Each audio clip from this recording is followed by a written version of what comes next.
שיהיה כל ישראל מאוד בצורות טובות, בגשמיות וברוחניות, והגשמיות תהיה חדורה ברוחניות. אמן ואמן. מה הרבי חושב על מה שקורה עם עניין זה שאין ממשלה עכשיו בישראל? אין ממשלה.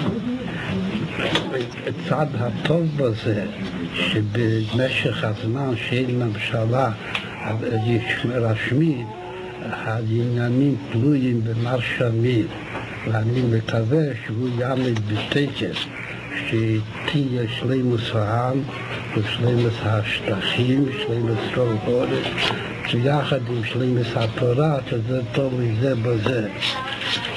אז רצוי שהוא יהיה ראש הממשלה, מר שמיר.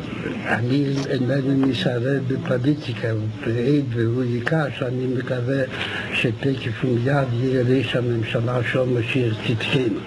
אבל במשך הרגעים עד שיורי משיח, עדיין צורך שתהיה השיטה, כפי השיטה שלו, שכל השטחים עכשיו אי אפשר לבטל, ולעשי זה בדרכי שלום, כי דווקא בזה יהיה שלום במדינה ובסביבות המדינה, מה שאין כשיתחילו לבטל, אין לדור הסייש, וכמה שייתנו בי התיאוריה של סמל ישראל, שייתנו עוד ויוד, וזה יובי דווקא בתוצאות של היפך מנוחס הנפש והיפך השלום.